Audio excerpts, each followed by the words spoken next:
Well, good evening, and let me welcome you very, very warmly this evening. If we've not met, my name is Paul. I'm the minister of the church here in St Andrews, and whether you're a regular member of our church family or you've just been invited along to join us on this special evening, we're delighted that you're able to be with us. I'll be leading us through the course of this evening. We love, as a church, organizing events like this from time to time to give our friends and our community the opportunity to interact with, to ask questions about, to learn about one aspect or another of the Christian faith. And our subject tonight couldn't be more important. It's been such a troubled year for so many of us. Our world has rarely known a time like this in peacetime. And so it's caused all manner of anxiety and fear and uncertainty. And it's great to be able to address that this evening. Let me give you something of a running order for tonight. In a minute, I'm going to introduce you to our speaker this evening. We're going to have a reading, we're going to have an interview, there'll be a talk, and then there's an opportunity to ask questions, and I'll tell us a bit more about that as we go. But first, let me introduce Hamish Snedden to us. Hamish is the assistant minister of our church here in St Andrews, will be known to most of you. Hamish, I've said some of it already, but why were you particularly keen for us to address this particular topic this evening? Yeah, thank you. And good evening, everyone. It's lovely I wish we could see you and welcome you physically. I suppose many of the reasons that you've just kind of touched on, Paul, just the sheer volume of things that have come the way of humanity this year in a range of ways. It seems every year someone's willing to write an editorial in December saying this was the worst year ever. But I think 2020, we've already got going on that. Quite a lot of articles have been written, whether it's COVID, whether it's extreme manifestations of environmental concerns, obviously an awful lot of ongoing political upheaval. Almost I'd be willing to bet whatever nationality we are listening to this, there's something in our homelands politically that's troubling us, let alone the normal day-to-day battles and burdens that we all walk through life with. Thank you. And these problems aren't just out there. They'll have been felt very keenly and personally by many of us, but I know that you've had your own share of troubles this year as well. So our title is Anxiety, Uncertainty and Fear. Where can we find peace in troubled 2020? Maybe you could just share a little of your own experience of 2020 for those who don't know about it. Sure, of course. Well, for those who don't know us as a family, we're a family of five, myself, my wife, Mariah, and our three kids who are 11, 9, and 7. So, the normal things of dealing with a young family in the midst of lockdown. We're blessed to be in a place like St Andrews. Locking down here is no hardship, let me say, compared to you if you're listening halfway up a tower block in a city somewhere. On top, though, of that normal run of what we might say concern for lots of families, myself and our middle child, Rebecca, both had what we're almost certain was COVID back in March, in the early days, just before national lockdown. And then really my own health has not fully bounced back. I declined until the end of June, where I was diagnosed with post-viral fatigue and was really just shuffling around for a good month there, where I was off all work things for 2 months. So a range of challenges physically. For me, that always brings its emotional challenges, makes various aspects of life harder, let alone then seeing loved ones, whether that's family or just those in the web of relationships that we're in, going through very difficult times. So, this is something of a flavor of what this year has brought for ourselves. And this is a question, therefore, that is close to home. Both the question, but I hope we'll see this evening, the answer that Christianity gives as well has been something of just profound comfort to me and my family. Hamish, thank you so much. Well, we're looking forward to hearing what you have to say later. You won't be surprised to know that part of what Hamish is going to do is to refer to some of the teaching of Jesus and to quote from it. And a member of our church family is going to read now, Rachel, from the passage that he's going to quote a bit later on. So I'll hand over to Rachel for our reading. So the reading tonight is from the Gospel of Matthew. Therefore, I tell you, do not be anxious about your life, what you will eat or what you will drink, nor about your body, what you will put on. Is not life more than food, and the body more than clothing? Look at the birds of the air. They neither sow, nor reap, nor gather into barns, and yet your heavenly Father feeds them. Are you not of more value than they? And which of you, by being anxious, can add a single hour to his span of life? And why are you anxious about clothing? Consider the lilies of the field, how they grow. They neither toil nor spin, yet I tell you, even Solomon in all his glory was not arrayed like one of these. But if God so clothes the grass of the field, which today is alive and tomorrow is thrown into the oven, will he not much more clothe you, O you of little faith? Therefore, do not be anxious, saying, what shall we eat? Or what shall we drink? Or what shall we wear? For the Gentiles seek after all these things. And your heavenly Father knows that you need them all. But seek first the kingdom of God and his righteousness, and all these things will be added unto you. Therefore, do not be anxious about tomorrow, for tomorrow will be anxious for itself. Sufficient for the day is its own trouble. Rachel, thank you for reading for us. Well, there was a philosopher of religion, I think maybe back in the 13th century, I'm not too sure, called Averroes, who said the truth never fears honest debate.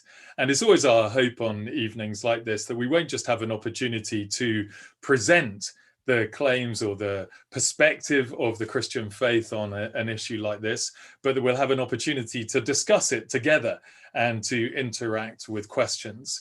And we're going to try and do a Q&A this evening afterwards. And the way that you're going to be able to ask questions is by clicking on the question form. Now, the question form is, I hope, if you're watching on our website, or you will find it just immediately below where the video box is, where the YouTube box is. It says one question event, and then there's a little hyperlink you can click on to take you there. Any question you ask, we'll try and put to Hamish at the end of his talk, and you can fill those questions in at any stage through the course of the evening. And then you'll also see on that form an opportunity to sign up for a course that we run from time to time, where there'll be an opportunity to ask lots more questions. It's a course called Christianity Explored. It's run not just here in St Andrews, but by churches all over the UK and actually all over the world as well. And literally hundreds of thousands of people around the world have done that course and found it to be a really excellent way to explore the Christian faith in a really relaxed environment. Because of the days in which we live, we'll be hosting that online on Zoom. And it will run for 6 Tuesday evenings, starting in 9 days' time, Tuesday the 10th of November at 7:45 in the evening. And if you just tick the box there and you gave us your email address, then we'll be able to give you more details about that. And I always say, why not come once? And if you like it, come again. And if you like it, come again, but with no obligation after that. So please do think about whether that might be a useful thing for you. I'll mention it again a little bit later in the evening. Now we're going to meet another couple of people from our church family. So Kirsty is one of the members of the ministry team of our church here, and Sophie works in marketing here in St Andrews. And they're going to have a little bit of a chat about the difference that her faith in Jesus has made to Sophie in the midst of all of the troubles of 2020. So let me hand over to them.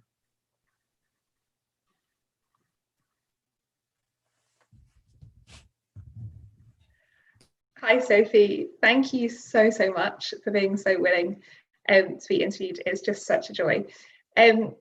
You obviously were at St Andrews as a student and you graduated last summer, but I know it's been a pretty tumultuous year for you. Could you just give us all a bit of an insight into some of the anxieties and the fears that you felt over the past year? Yes, of course. It's certainly been a roller coaster of a year. Upon graduation, I moved hundreds of miles down south to work at a boarding school. This brought its own set of anxieties as I contemplated and faced making a totally new start in a new place, in a new job where I knew nobody. The school had kindly provided a shared house for me to live in alongside some other young teachers, but very quickly this proved to be a toxic environment where I felt deeply unhappy, very unloved, and sometimes even unsafe. This again provoked a deep sense of anxiety, and each week felt like a marathon. In God's mercy, after 6 weeks, he provided a door out of this shared house, and I moved in with a couple from the church that I'd recently joined. They were absolutely amazing and helped me as I started to recover from what had been a pretty traumatic start to my working life. However, at that point, I knew that I wanted a fresh start, a new chapter away from all the hurt that I had experienced, and I started to apply for jobs. I saw a job back in St Andrews where I'd been a student, where I'd loved being a student, and I jumped at the opportunity to apply for it. Even though in my wildest dreams, I never thought that I would get the job. Amazingly, I was appointed, and in December, just before Christmas, I packed up my little Volkswagen up and moved hundreds of miles back north of the border to St Andrews again. I felt very much at home and started to settle back in very quickly. However, then another unexpected and ground-shaking event happened, that being COVID-19. And as the nation was plunged into lockdown, I moved hundreds of miles back down south once again to be with my parents. During this time, I continued to be plagued by many of the fears and the anxieties and the upset that I'd felt during my time at the boarding school in Sussex. The uncertainty and social isolation of lockdown heightened my feelings of being unloved, unwanted, and feeling very alone. I battled with very poor mental health throughout this period and had thoughts and emotions which were at points seriously scary. 2019 to 20 really has been a roller coaster. Sophie, thank you so much for being so honest, and I'm really sorry it was such a hard year. I know you've been a Christian for a long time, but I know that this last year also brought up many questions about God, and can you just share some of those with us? Yeah, of course. So as Kirsty said, I've been a Christian for many years. I was brought up in a lovely Christian home, but perhaps this year more than ever before, I cried out to God a lot and found myself questioning a lot of things. At the start of the year, when I was living down south in Sussex, I would often question why God had chosen to place me in such a hostile environment. I'd actually been offered 2 jobs in the same tiny village, and so I very much felt that I was being called to be there, that felt like a place where opportunities had arisen, and yet it was absolutely horrible. I also questioned why God would let the situations in the house where I was living perpetuate. And similar questions again arose in lockdown. God, why are you letting this happen? Why are you letting this happen to me? Plagued by insecurities, and as I felt unloved, unwanted, and alone, I also questioned why God would want me to be his child. So how did trusting in Jesus help you through such really difficult personal struggles? Yeah, so this past year has been a stark reminder that we live in a broken world that's filled with suffering, illness, and injustice. And I would be lying if I said that trusting in Jesus has always made me feel like everything is okay, that my life is easy, or that it's been totally sufficient without medical help alongside. Often it's looked much more like just clinging to the truths found in God's word, the Bible, and crying out to him in despair. Throughout lockdown, I listened to a wonderful Christian song that really spoke into the emotions that I was feeling. And I think this sums up how trusting in Jesus has helped me. I'm just going to read a couple of the lines from the song and then explain a bit more about how they've helped me. So the words are as follows. Hurting one, take heart, for your King will walk beside. With each rising sun, every grace he will provide. In the hardest day, he will never forsake, for he knows your grief and he feels your pain. When the world gives way, Jesus will remain. Waiting one, take heart, for your King will soon return. Ending every strife, he will reign upon the earth. In the longest day, know the victory is won. Do not fear the world, he has overcome. You are safe in him, covered by his love. Jesus, my King, has been with me every step of the way through this immensely difficult year. He has never left my side, and he has given me things to be thankful for each and every day, however small.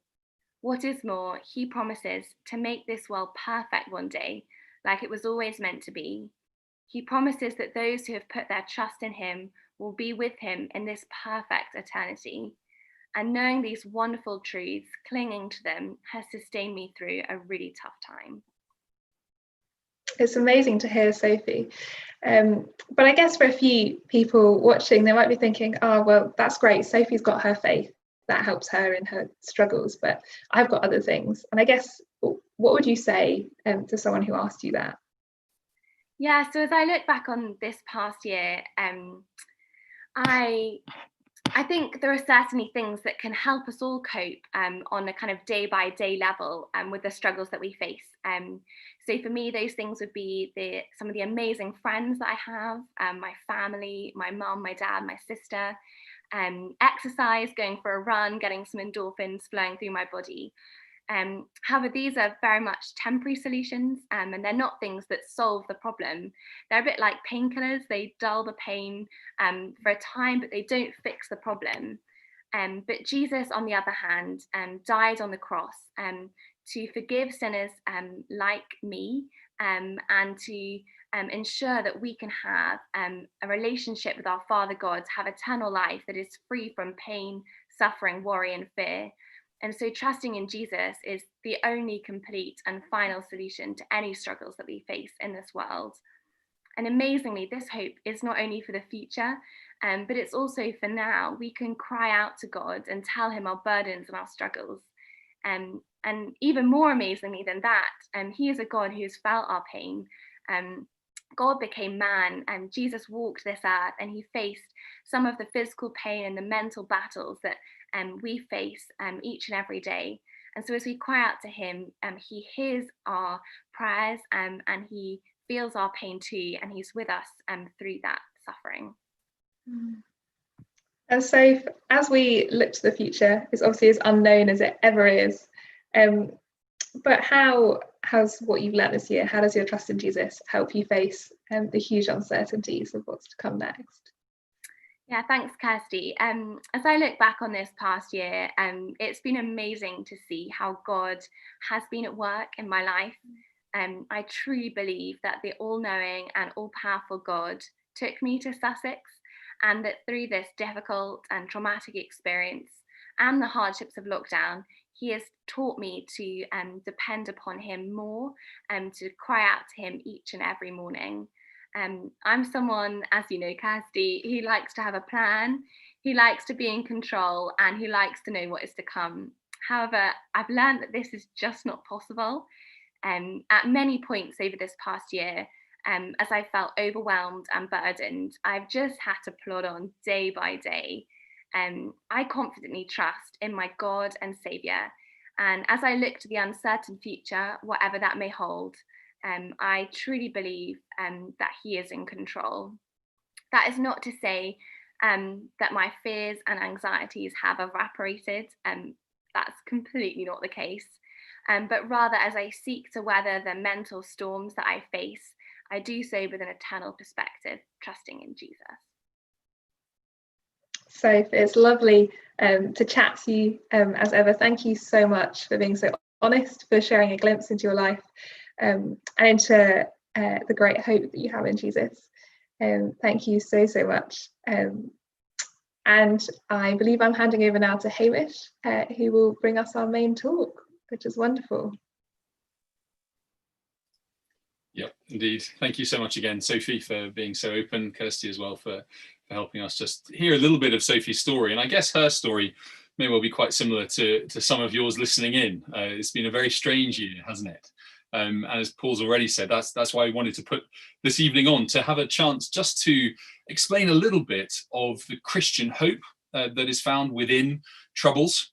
And also to give a chance for you to ask your questions of us as best you can using that form. I know nothing replaces the opportunity to be together physically. I really lament the fact we can't welcome you into the building we rent and see the hands go up, talk with you over tea and coffee afterwards. So we'll have to make do mediated through a screen. I mean, I get to be surrounded by my books, which is always a nice thing for me. But I'd love to hear from you at the end of the talk if you wanted to ask any questions that you have. It is fair to say, though, isn't it? And I guess at this point, here's a spot where everyone listening can probably agree that this has been an unusual year. It's been an unusually anxious year within an age that's already been described by some secular psychologists as an age of anxiety. But something about 2020 has already and probably will in posterity go down as a year with loads and loads of factors to do that. I thought we'd begin just with a little bit of a collage through the screen of various images that people have sent me to sum up 2020 for them. I asked a range of family and friends of all sorts of different faith positions and none, and what picture would sum things up for them. If you're listening and your picture hasn't made it in, forgive me, I enjoyed and was moved by a number of them. Here's just a little bit of the most striking ones. Here's the first one. One of the most frequent images that I either received or had described to me was that of this year being like a storm or a whirlpool. Here's one that a friend of mine who works pastorally with students in St Andrews through the university sent through. The second one, the next couple, in fact, speak to the changes in our lives that the COVID-19 pandemic has brought. Here's a mate who's the director of a company who said that the past 7 months have basically been spent on Microsoft Teams. That's not product placement for Microsoft. We're on Zoom right now, and lots of other people will have used lots of other different platforms, but loads of time on screen. Here's another change. We move from the screen to a street. You may well recognize it. We could have a quick quiz in the hall if we were together. There's the Royal Mile, totally bare, and a very eerie image for anyone even passingly acquainted with Edinburgh, where you would expect that to be teeming with tourists from all over the world. Here it is, where you could basically play a cricket match on it. Away from COVID, though, it's not just been COVID, is it, that's been bothering us? There have been profound environmental concerns that have come to the fore this year. Here's a horrifying image that kind of blends COVID in the sign, but with the terrible bushfires that went on in Australia. There have been all sorts of terrible things that we've seen that in the wake of the relentless news cycle, it would be easy to forget. Others, though, have summed up the year with what we could say is a more humorous approach. And we need humor, don't we? We need to be able to laugh. Here are a few cartoons and memes that I received, which I thought I'd stick together. You could have a look and tell me through the form if you want which your favorite one is. I quite like the breaking news alerts in my dreams. You might be able to sympathize with that. And yet here is another one, a little bit more personable. Here's my aunt and uncle's parrot Caboose getting into the spirit of things with a good clawful of sanitizer. Further on, as we roll on through, here's a friend capturing something of working from home as a teacher, remote learning, not doing it for him, certainly not for the wee one in the picture. But the last one, I think, sums up the lived experience of lots of people. Whoever you are, maybe you can resonate with this. Here's a friend in the States that sent this through. Just too much information in 2020. So many things that might be causing a din in our heads, and perhaps even more profoundly, in our hearts. You see, there are lots of things that bother us, aren't there? There is, of course, COVID, and the Prime Minister's announcement last night for those living in England makes all the rest of us wonder what is going to come. The first lockdown was difficult enough, and now we've got another one, it feels like, at least down south, and who knows what waits for different parts of Scotland or wherever in the world you may be listening to this. We could see political turmoil. I mentioned when chatting with Paul at the start that whatever nationality you are hearing this, my hunch is you could teach us about the political turmoil in your own country. Speaking for many listening, here in Britain, we've got discussions about Brexit, we've got discussions about the lockdown itself. Over in the US, it's election day very shortly, and what is probably the most divided, or at least the most noisily divided election of the modern era. And there are profound issues to do with our world, with global warming, with the various problems we see around us.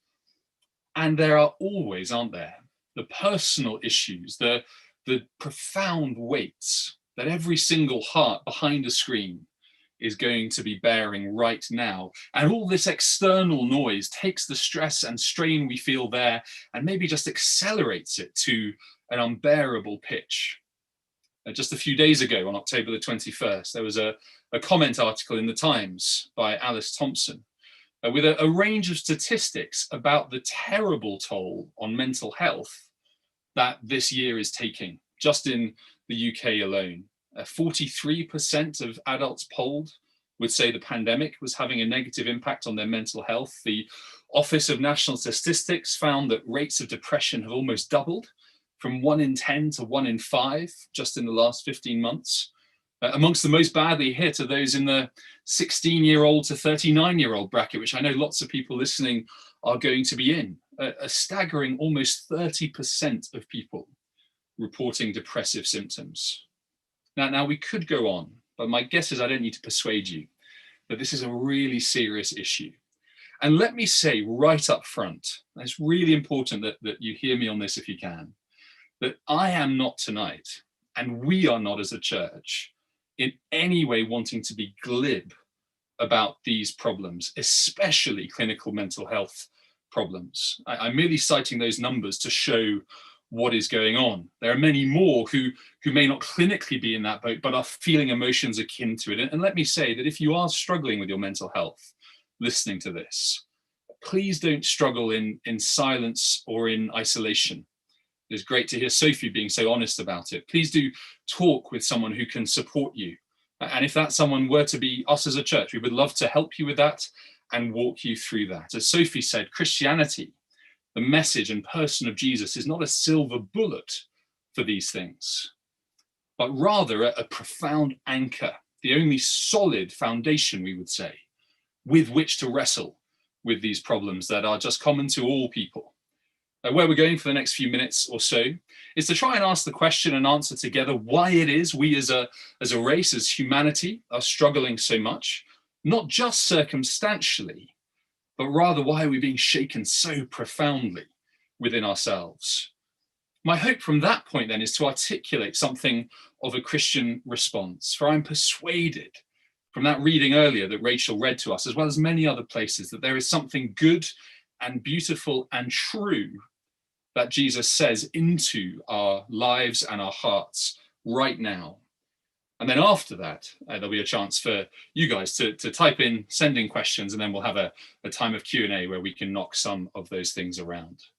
But first, why are we struggling so much? The obvious thing to say is that there are loads of circumstances that are genuinely upsetting.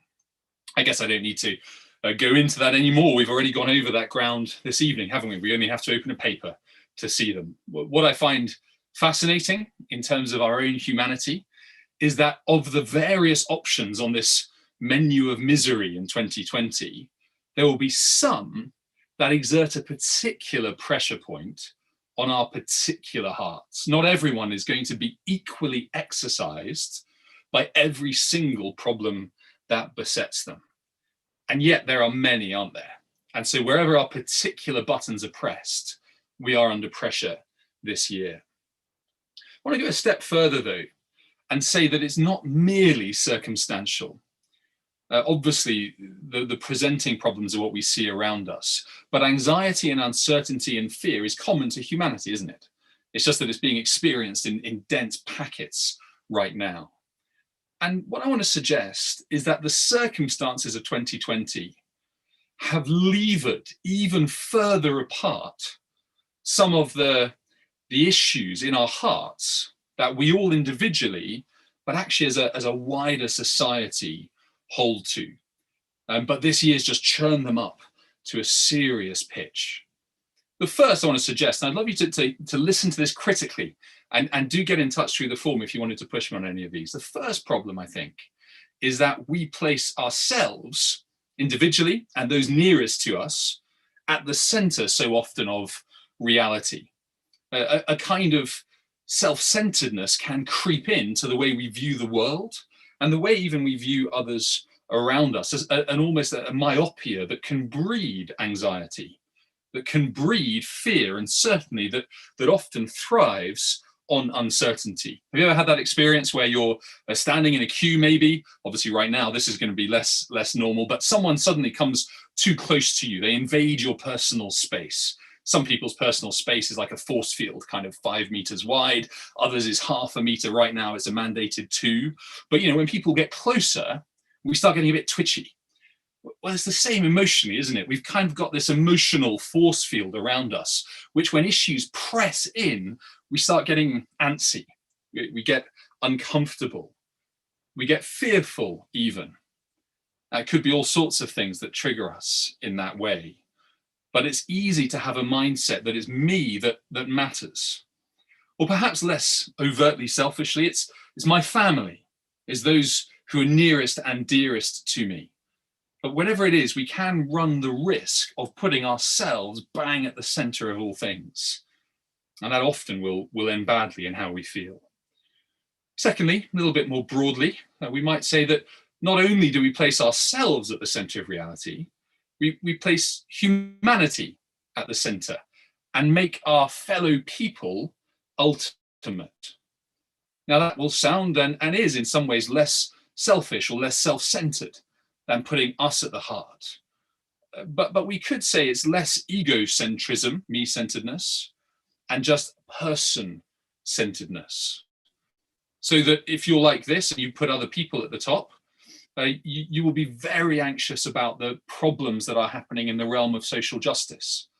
It could well be that the Black Lives Matters protests are something that causes you real either hope or pain, depending on how things have been going. You would look at the plight of the poor, and that would break your heart. Let me say, and hopefully you'll see this as we've been going on already, these are good things.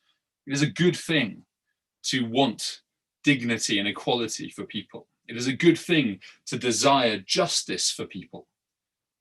And yet, why do they cause us such grief? Well, because we're making those things ultimate and of supreme importance.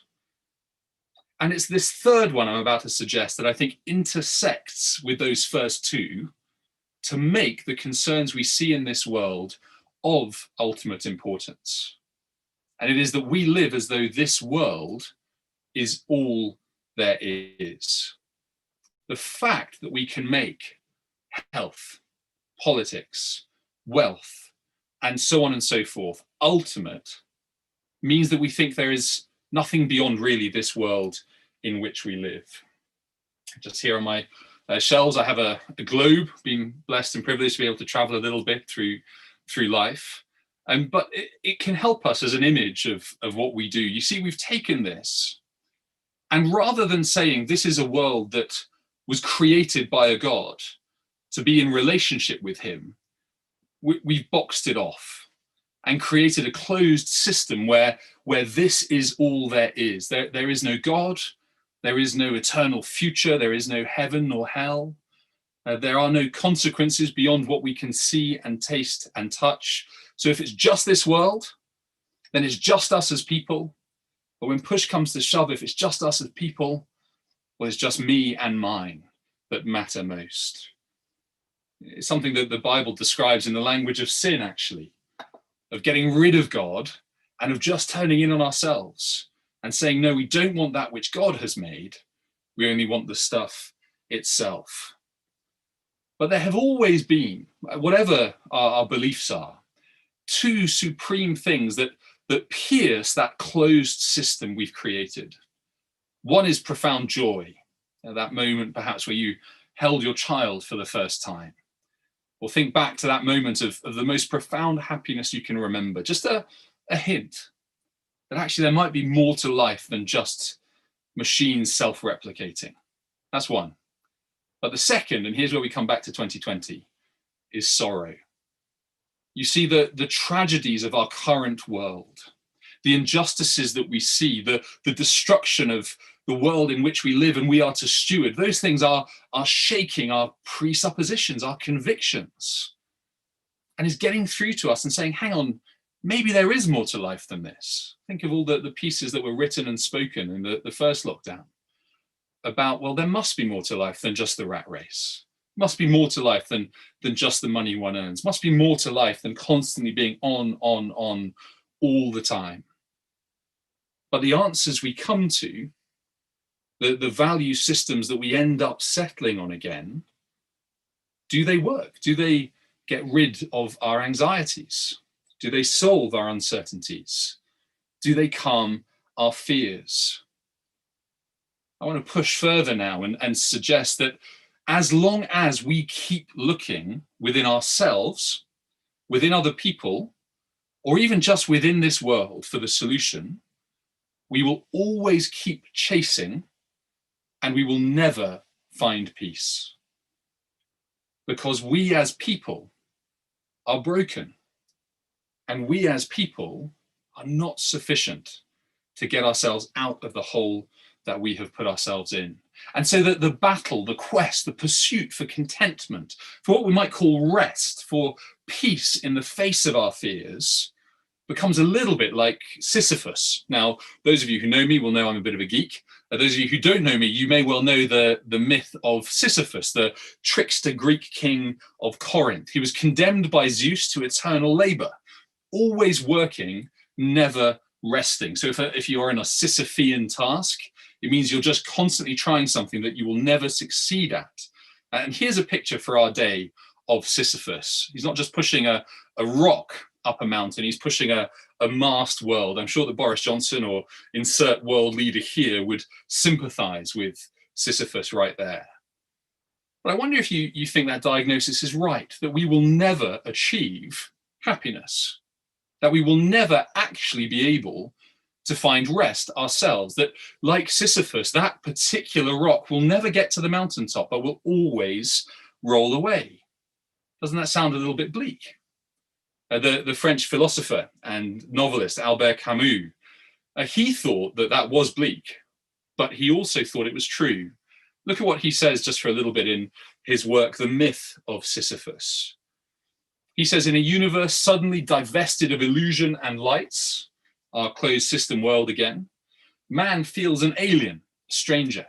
His exile is without remedy since he is deprived of the memory of a lost home or the hope of a promised land. He says, you've not come from anywhere special. You're not going anywhere special. There's no God above you. There's no king to walk beside you, like Sophie was so movingly saying. This is it. But his conclusion, I find staggering. He says, one must imagine Sisyphus happy. He said, the only way to find rest and happiness is to embrace the futile absurdity of life. That's where a world without God goes, Camus says. Hopeless reality and imagined contentment. Now, is that too bleak for you? Or does that chime with your experience of reality? You see, I want to say tonight that the anxiety we feel, the uncertainty we grapple with, that the fear that we fight against are actually signs to us that all is not as it should be. Even more so that this world is not actually all there is, because the uncertainties and anxieties and fears show us that this world has gone profoundly wrong. We don't know how to explain it ourselves often. We just alight on the problem that we personally find most distressing. And we say, if we solve that, well, then we're going to be better. So the great ill might be Brexit, or it might be climate change. But then others would say, no, that the great danger is COVID, or others might say lockdown. And on we go in ever diminishing circles of ever increasing bitterness and backbiting, but ultimately desperation, because we want a way out. And like a child afraid in the dark, assailed by terrors, looking for comfort, but it feels like their father or mother is miles away and isn't coming. It's like the night just goes on forever. And in that reality, all we can do is imagine happiness. Now, do tell me through the form, ask a question if you think that I've got this wrong or I'm painting in overly broad brushstrokes. I'm conscious we've got short time and we can't cover everything in detail. But it strikes me that to view our world as just a closed system, that's it, is ultimately inherently hopeless. Because it does mean that any change is holed below the waterline. If my only hope is in this world, then the solution is of this world, and this world is broken. If my only hope is in people as they are, and so I look there for change, well, people are broken, aren't they? I mean, take politics. John Gray, the philosopher, said politics is a succession of temporary and partial remedies for permanent and recurring human evil. Not cheery to take to the ballot box, but accurate. Even more scarily, at our nearest concentric circle, if my only center is me, and if my only hope is in the change I can bring, well, then not only am I stuffed, but everyone else is, because I am broken on my own, rejecting God and going my own way into the dark. Now, when the Bible speaks of this as sin, it's really honest, but in a way I think that is bracing and actually profoundly liberating. It doesn't patronize, it's not self-hating, it's rather coolly accurate. For this is the state of humanity. Jesus himself would say that, and you could read one of the Gospels to check that I'm not pulling the wool over your eyes. And the wonderful news of a good diagnosis, of saying, no, we have gone our own way, is that actually a good diagnosis from a good doctor can lead to true change and to true hope. You see, we long for rest. We can't find it ourselves. So where then can we find something that is more than an imagined happiness, but is a true rest for our souls? Well, it's at this point that I would say we need to turn to Jesus himself. You see, not just to ask what's gone wrong, but our second and final major heading tonight: where can we find peace? Now, I'd love to hear from you, what you make of Jesus right now, conscious that what we've said already tonight, especially Sophie and her story, and some of what I've already spoken about, rest on a whole range of assumptions about who Jesus is, that we can know him. You see, the Christian faith would say that he is the God-man, the one who entered into our sorrows to restore a broken world by saving a broken and sinful humanity, by taking on ourselves the condemnation that we deserve, to bring us to know God. Now, you may well not share that belief as you listen to this. You're hugely welcome, and please ask those questions. But whoever you are, my hunch is you would at least acknowledge Jesus as a fine and compassionate teacher. And that's why I think it's important that we consider what Rachel read to us earlier from Matthew's Gospel, one of the 4 collections of eyewitness accounts about Jesus's life. He speaks there a lot about anxiety. Here it is on the screen with the stuff about anxiety picked out. 5 times do you see he's speaking to his followers, and he says, don't be anxious. Which of you by being anxious can add a single hour? Why are you anxious? Do not be anxious. Now, Jesus isn't hectoring us here. He's a wise and realistic person and pastor. He knows that we are anxious about the things of this world. For them, then, it was about food and clothes. Where are we going to be fed, and how are we going to be clothed? My hunch is that for many listening, those aren't the things of this world that press in and cause you fear, but rather it's the things we've already been talking about tonight, to which we could add concerns about our careers or our mortgages or the children's schooling or our pension or our care at the end of life. Important things, good things, but not ultimate things. You notice that Jesus doesn't say they're wrong. He affirms in this whole passage that we do need them, but rather he orients us away. Look at what he does say. He says, do not be anxious. But how can he? Well, the next slide shows it, because he says there is not just this world. It is not just you. It's not just people at the center. This is the world of one who is a heavenly Father for all who know Jesus. There is a God, the God, who rules over all. And he says everyone else, the Gentiles, it's just a technical word in those days for those who weren't Jewish. Here, for those who don't believe in this God and Father. He says, look, the world seeks after all these things, the things of this world. But your heavenly Father knows you need them all. He says the deepest reality is not a world on its own. but a loving, fatherly God who rules over it all. He redraws reality for them so that they and we, if we would listen to him, are not mini Sisyphuses toiling up an endless slope, but rather those who can rest and trust in the care of God. He applies it in the very last sentence of this little bit of this Sermon on the Mount. And you'll see it on the next slide. He says, "Do not live in this world as though you are all there is. Rather, seek first the kingdom of God and his righteousness, and all these things will be added to you." Seek God and his kingdom. Now, two thoughts, if you could just hold that in your mind. On the one hand, this is a wonderful thing to say. Isn't it a lovely idea? To say, look, pursue God and know him as Father, and so don't be anxious. If you could take that, as it were, to the bank of the heart now, wouldn't you do it in a flash? No anxiety and a true pursuit of true reality. That would be brilliant. But a second thought, maybe not far behind that, which is, how dare Jesus say that? Who is he to say, don't be anxious? Doesn't he know about Sophie's pain? Doesn't he know about ours? Doesn't he know about yours? The myriad hurts that are going to be represented down the other end of the internet from me right now. Doesn't he know that? Doesn't he know?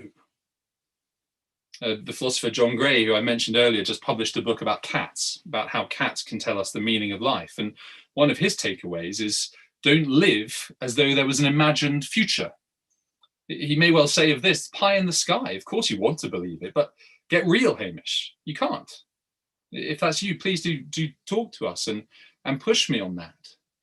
How can we know true rest in the face of this? Well, it comes through an even more staggering doubling down of what Jesus says. Later on in Matthew's Gospel, in chapter 11, he says this. You can see it on the screen there in front of you. I just want to highlight those bottom lines. "Come to me, all who labor and are heavy laden, and I will give you rest." Jesus says we can know rest because he uniquely is the one who brings us to this Father. "All things," he says, "have been given to me by my Father. No one knows the Son except the Father. No one knows the Father except the Son, and anyone to whom the Son chooses to reveal him." And then he says, if you want to know that Father who banishes anxiety, come to me, trust in me. So let me ask you, does that last verse describe you this evening? Are you laboring and heavy laden? Jesus says, come to me, and I will give you rest. Are your souls weary? Well, Jesus says, come to me, and you will find rest for your souls. I love those little words in the middle. Jesus says, learn from me, for I am gentle and lowly in heart. He is a king, truly, as Sophie mentioned, who will walk beside us in humility. Compare Jesus here to the CVs of our worldly leaders. This may not get very far in an election campaign, and that tells us everything about our world. Because here we see everything about the heart of Jesus Christ for you, for me, for any who would take him at his word. He showed it by dying in our place, going to the most lowly of places, even bearing hell itself on our behalf, so that anyone who lays hold of him, even with a faint and anxious and fluttering hand, that anyone can know rest. Well, our time is up. I just want us to close by asking you two questions. Would you want this to be true? Would you want it to be true that there is one who bears your burdens for you? It doesn't mean that we'll never feel anxiety. So important to say that. But it does mean that here is the rock on which we can rest while we face the uncertainties of this terrible year and whatever else is to come. Knowing a good Father, having an eternal perspective, with our hand held by the one who beat the grave himself. So there's one question. Would you like this to be true? And secondly, if you would say it's not, a one-word question. Why? Why do you say that? Please do chat with us if you'd like to, ask questions. You may even want to sign up for that Christianity Explored course Paul mentioned, and we'll give a few more details for later. Just a safe space to ask any questions and to go a little bit deeper on some of the stuff we haven't been able to cover now. As I said at the start, Christianity, Jesus himself, does not present a silver bullet. And if even listening to this, you've been churned up a bit with your own battles and sorrows, please just don't bear them on your own. We'd love to serve you if we could with them. But above all, not on my authority, but on Jesus himself, I would say take him at his word. Go to him, for he is gentle and lowly, and he will give you rest for your soul and for ours. You've been very patient. I can't see those who are looking daggers at me, so thank you for that. I'm going to hand back to Paul now. He'll tell us a little bit more about Christianity Explored, and then there's a chance for you to ask those questions through the form. Thanks for listening. Hamish, thank you. Lots and lots for us to think about in what you've been saying. I'm hoping that Nathan's going to be able to put a slide up advertising the Christianity Explored course for it that Hamish has mentioned a couple of times. As I said, we never just want to try and present something, but always to interact with people anywhere in the world that you are, who want to think with us about these things. And that Christianity Explored course is an excellent place to reflect a bit more on the big questions of life.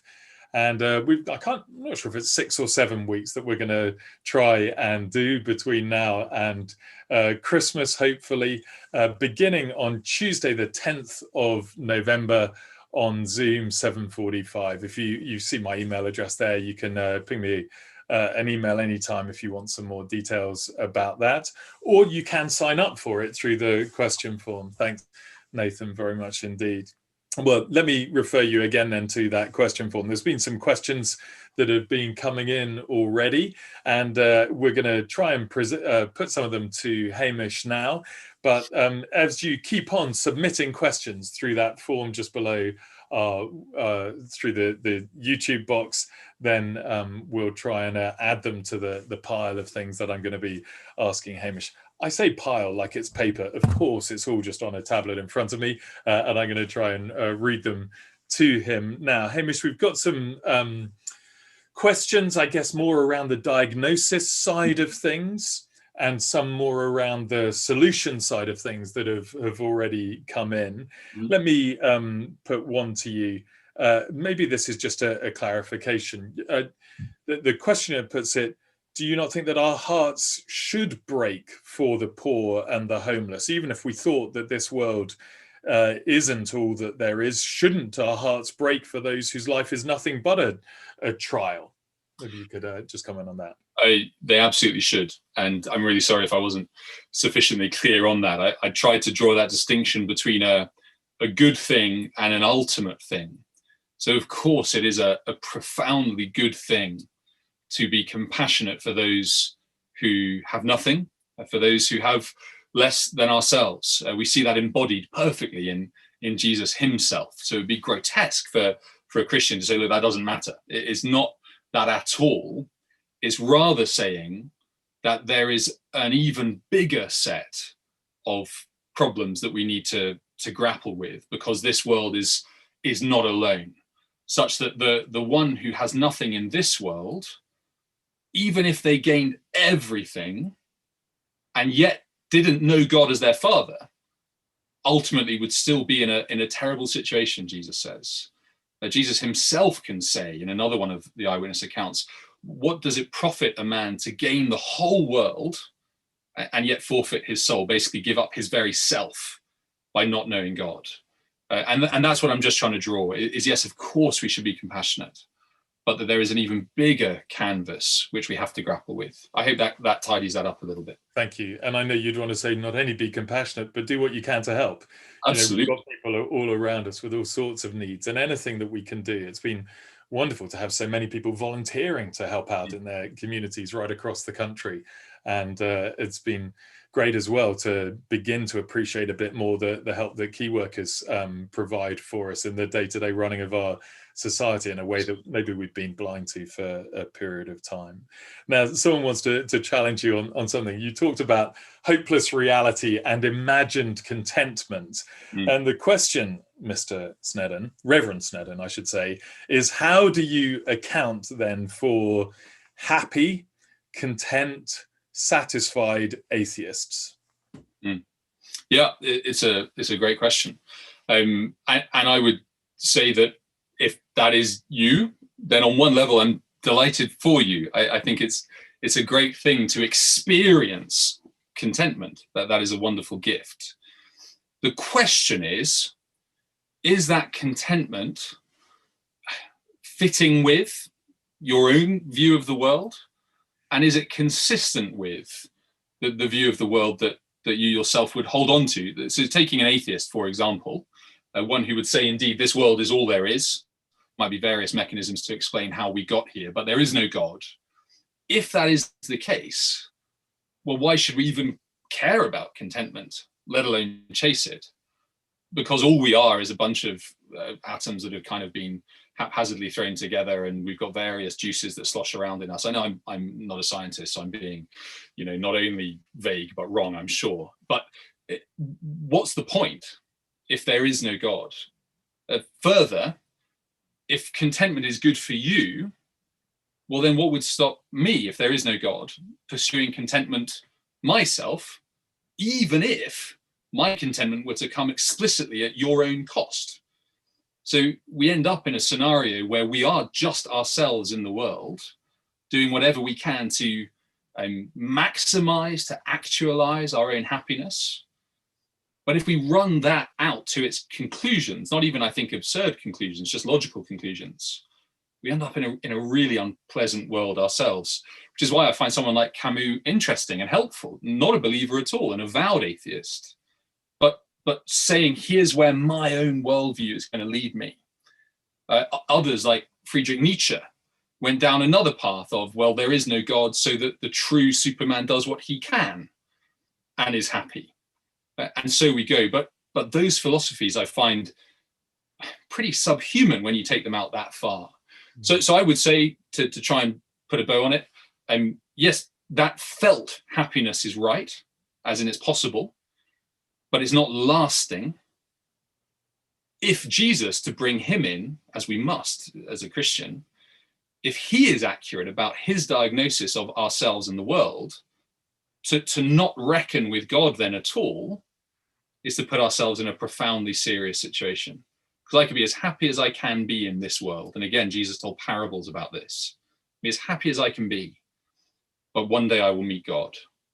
And what will I say to him? But that hinges ultimately on who you believe Jesus to be, and if he really is the one with authority to say that. That might beg more questions. Thank you. I'm sure it does, and we'll come back to that. If you're wanting to interact with anything that Hamish is saying, please just submit another question if you want to on the form. They'll come through to me automatically.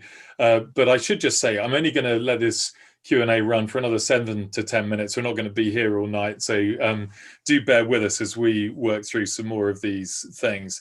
Hamish, just beginning to move on to solution rather than diagnosis, if I may. You said that lots of people have been asking over the course of 2020, is there something more? And if that thought has begun nagging away at me over the last 6 or 7 months, but I'm not quite sure what to do with it, then I guess one questioner says, well, where do I begin in my search for the more? Is it just found in baking sourdough bread, or where do I look to try and find what that is? Yeah, thank you very much for the very honest question. I mean, go for the sourdough, but it won't last. That's the problem with bread. It's going to get consumed. In seriousness, it was interesting in thinking through this evening and preparing for it. I was toying with going to one part of the Bible called Ecclesiastes, which is an ancient bit of God's word. It's part of what's called wisdom literature. And in it, the writer, a guy who calls himself the teacher, says that in that question, that quest for meaning, he tried pretty much everything under the sun. He was a man of means, a man of learning. And he says he looked into everything, every possible pleasure for man. And his conclusion is that if this world is all there is, if all we are people who live under the sun, is the phrase he uses, then literally everything is vanity, like a breath on the wind. So you could do what he did and just pick a place and start and see if that's going to bring contentment. Or what I would perhaps recommend as a wiser course, investigate here and now this man, Jesus Christ, who everyone would acknowledge as one of the most wise teachers ever, who says true rest is found in him and in knowing God as Father. And so to save some time, I would say, well, why not figure out if you think those words, even just those ones we looked at tonight, are trustworthy? Is Jesus the one who beat death himself? Is he God's son? Is he the one uniquely qualified to tell us about ourselves in our world because he's come into our world? Myself and Paul and others listening would be persuaded of that, but not because we want it to be so. Some I know are almost reluctantly being persuaded of that, but it's because it is true historically as well as emotionally. Hamish, I'm going to jump in and interrupt you there, because that just leads on to the next question brilliantly. Okay. I can see how believing the things that Christians believe and being a Christian might be a comfort to me at the moment. It made me feel better, but it would be really silly to believe something just because I want to. Is Christianity true, is the way that one questioner put it. Which is a brilliant question. And I sort of hinted at it in the talk. And, you know, again, there's only so much one can cover. Now, obviously, I'm going to say yes. I think Christianity is true. I'm sure that our questioner would like a little bit of rationale for that. And there are lots of things one could say. We could look at the evidence for the reliability of what the Bible tells us. We could look at the textual integrity of the New Testament documents that speak of Jesus. But the single reason that Christians are persuaded that Christianity is true is because we are persuaded that Jesus is who he claimed to be and who his earliest followers claimed him to be, which is namely the risen king, the one who beat death itself.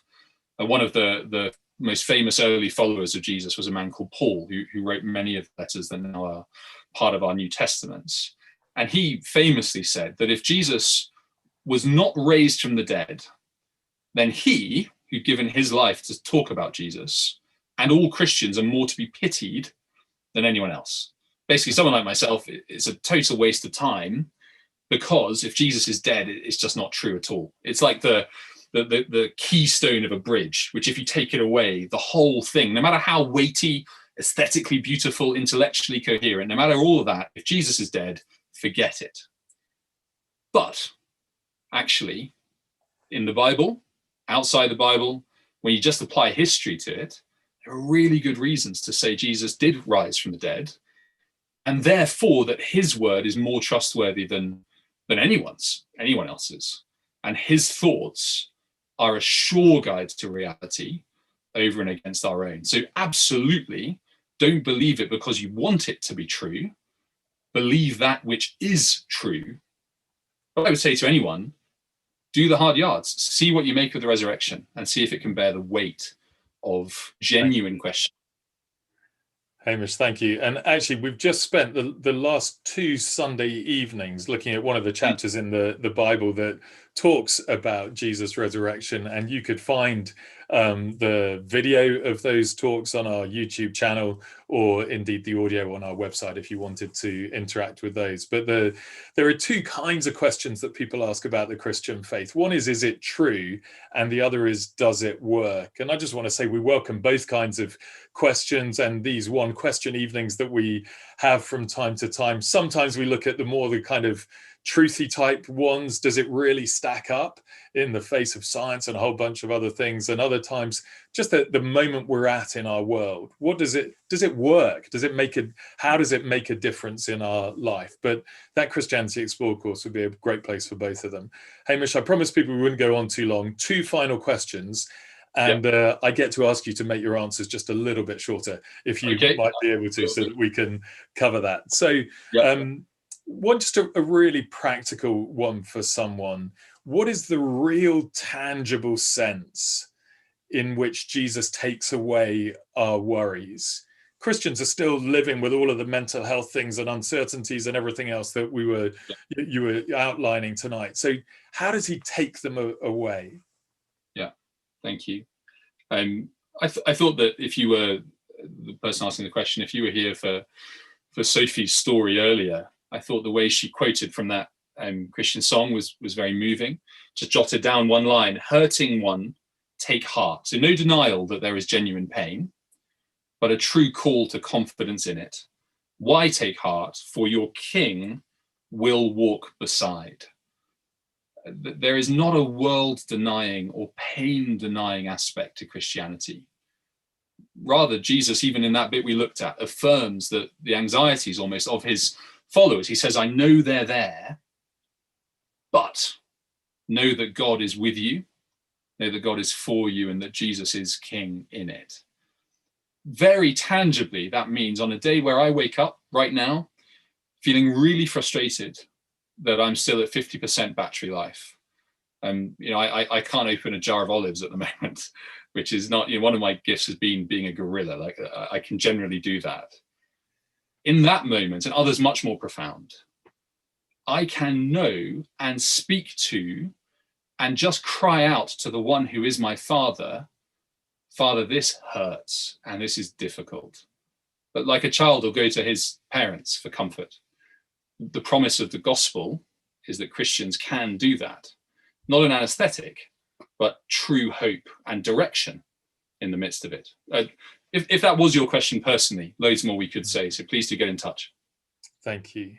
And final question then, Hamish, just to, you quoted Matthew 11, I think it was, where Jesus says, my yoke is easy and my burden is light. And someone said, well, doesn't the Bible also talk about the Christian life being really hard, specifically the narrow is the gate, difficult is the way. So how can it be easy and difficult at the same time? Yeah, the Bible does say that. And as we've tried to say all the way through, this is not a believe in Jesus and all one's problems go away. In fact, there are real problems that come specifically from following Jesus. But as Jesus says, Jesus' yoke is easy and burden light. That is in comparison to having to carry our burdens ourselves. The burdens of the world, of our own sin, ultimately of God's judgment against sin. Those are of an eternally greater weight than following Jesus, which, yes, means our feet plod at times in this world. But the promise ultimately that the whole of the Bible charts and Jesus speaks of is of an eternity, knowing God as Father and with every tear wiped away from every eye. I just want to finish with this. And that's imagery used from the last book of the Bible, where the voice of God himself says, I will wipe away every tear from every eye. And just we think of the tears we ourselves have shed this year. The promise is that the risen Jesus will deal with them once and for all when he returns. And if he's alive as he is, well, what a brilliant thing to look forward to. Hamish, thank you very much indeed. On behalf of everyone who's been watching, thank you for your time this evening, for giving us lots to think about and for answering our questions. To those of you who have been asking questions, I'm sorry we didn't quite have time to get through all of them, but let me encourage you to, if you don't want to come on that Christianity Explored course, but you do want to ask a question, do just ping me an email, paul@standrewsfreechurch.co.uk, or you can do hamish@standrewsfreechurch.co.uk, and we'd love to interact with you on any of those things. I'm hoping, Nathan, you'll take Hamish off the screen. Brilliant. And put that Christianity Explored flyer back up. So just as a final plug for this, These are really, really important things. It makes absolute difference to the day-to-day parts of our life. And if Jesus is right, it makes an absolute difference to what happens on the other side of the grave, whether or not Christianity is true and whether or not I follow him. They're really big things to think about. And if you think there's even a 1% chance that they're true, then I want to encourage you to take your questions a step further and to sign up for that Christianity Explored course. Maybe that a friend has shared the link with you for this evening. Do ask them more about it. I'm sure they'd love to come along with you. Or just drop me an email and I can tell you a bit more about it if you'd like to. I've personally been involved in, I think, 40 or 50 of these courses over the last 20 odd years or so. And I've always found them to be hugely helpful for the people who are there. And I'm planning to be there starting on the 10th of November. So I very much hope that you'll be able to join me and others for that. And if you drop me an email or you fill in that form on the question form again with your contact details, then I'll make sure that we can get in touch with you about it. That's all for tonight. On your behalf, can I thank Hamish again? Can I thank Sophie and Kirsty and Rachel for the parts that they've played, and those that have been doing the tech so that we could gather together like this. You'd be welcome to join our live streams anytime. We go out on our website and on YouTube at 10:30 every Sunday morning and at 6 o'clock every Sunday evening, always just looking at a little bit of the Bible and seeing what it has to say to us today. And we'd love you to join us anytime. I very much hope we'll be able to see you in person soon. And if not, that you'll be able to join us online once again. Thank you very, very much for being with us tonight.